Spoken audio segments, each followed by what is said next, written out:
Video के अंदर हथकड़ी लगे ये बंदा बगैर जूतों के खड़ा है, आपको नजर आ रहा है। पहचाना कौन है? याद आया? नहीं याद आ रहा? जरा गौर कीजिएगा ये बंदा कौन है। मैं बताता हूँ आपको, ये एडवोकेट अब्दुल मतीन है। इसके ऊपर तकरीबन 25 से 30 मुकदमे दर्ज किए जा चुके हैं।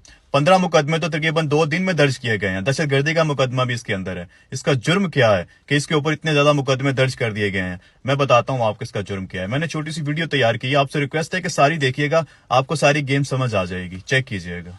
तो आपने कहा कि बाहर के लोगों को बहुत कुछ पता है अपने राइट्स के, इवन के बच्चों को भी। उनके बच्चों को इसलिए पता है कि उनकी किताबों के अंदर कानून लिखा जाता। हमने अपनी किताबों में यही पढ़ा है, पुत्र हटाते नहीं मिलते, और फलाने फौजी ने ये कर दिया, फलाने फौजी ने ये कर दिया। हमारी जो मेंटल कैपेसिटी बनाई गई शुरू से ही जंग वाली बनाई गई। पाकिस्तान ने इंडिया के साथ ये कर दिया, इंडिया ने पाकिस्तान के ये साथ कर दिया, इंडिया ने चाइना के साथ ये कर दिया, चाइना ने इंडिया के साथ ये कर दिया। बच्चे की क्या राइट्स हैं, बड़े की क्या राइट्स हैं?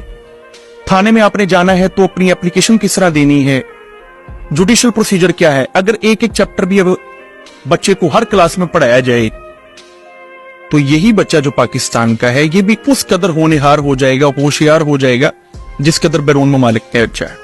2-4 पुलिस वाले जिनको हम आम जबान में छिलर कहते हैं, छिलर इसलिए वो छील उतार देते हैं ना, अपनी मर्जी से थाने से फ्री हुए, ड्यूटी से फ्री होकर कहीं भी रुक के ना 4 बंदों ने नाका लगा लिया जी दिहाड़ी लाके जाइए। ये डकैत हैं और ये लीगल डकैत हैं जो इलीगल तरीके से अपनी लीगल पावर्स का इलीगल इस्तेमाल करते हैं। आप जुडिशरी सिस्टम में आप क्या चेंजेस चाहते हैं? Everything should be under camera.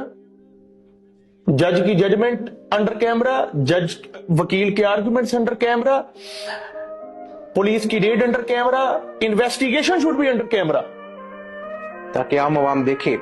Yes, जिस तरह पूरी दुनिया में हो रहा है, इन्वेस्टिगेशन का एक प्रॉपर तरीकेकार होता है। अगर उतने कैमरे में होनी चाहिए हर चीज। आप तरक्की याफ्ता मुल्कों में जाकर देखो, वहां पे अदालतों की कार्रवाई भी कैमरे पे हो रही होती है, दिखाई जा रही होती है, कैमरे में रिकॉर्ड हो रही होती है। जो यहाँ पे एक पुलिस वाला, अगर आप गाड़ी चला रहे हो, आपको वो रोक रहा है, उसके भी यहाँ पे एक कैमरा लगा होता है। हर चीज रिकॉर्ड हो रही होती है, वीडियो रिकॉर्ड हो रही है, वॉइस रिकॉर्ड हो रही होती है, हर चीज का एक प्रॉपर रिकॉर्ड होता है। यही बात तो ये लोग कर रहे हैं कि पाकिस्तान में भी हम ये चीज लाना चाहते हैं, पाकिस्तान में ये चीज आनी चाहिए, ये वक्त की जरूरत है। अगर आप लोग ये नहीं करोगे तो फिर वही जो फसाद 75 सालों से चल रहा है चलता रहेगा। लेकिन अगर ये हो जाएगा तो ऑब्वियसली इन पुलिस की वर्दी में छुपे गुंडों का कारोबार बंद होना शुरू हो जाएगा। अदालतों के इस काली वर्दी में छुपे लोगों के कारोबार बंद होना शुरू हो जाएंगे। इस वजह से इस तरह के लोग जो इस तरह का शऊर देते हैं वो इनके लिए खतरा है। ये इस तरह के लोगों को बहुत जल्द कंट्रोल करके खत्म करना चाहते हैं, जो कि हम पाकिस्तानी कभी होने नहीं देंगे। आगे सुनिएगा। जेरा कसून लड़ाई तो बाद याद आएगी, वो अपने मुंह पे मार लेना चाहिए। राइट, ये सुनिएगा। कल से रमजान शुरू होने वाला है। इस महीने का टारगेट है कि हमने एक मुहिम बनाई है जिसको हमने ऑल ओवर पाकिस्तान एक वायरल मुहिम बनाकर इंशाल्लाह पेश करना है। और पूरे पाकिस्तान के अंदर हमने ये लागू कर देना है कि कोई भी पुलिस अफसर जब भी कहीं भी रेड करेगा तो वो बॉडी कैम लगाकर रेड करेगा, यानी कैमरा के अंदर उसकी पूरी फुटेज की एक प्रॉपर वीडियो एविडेंस हमारे पास रिकॉर्ड के तौर पर अवेलेबल होगा। इसके लिए आईजी पंजाब साहब को हमने एक एप्लीकेशन मार्क करवाई है।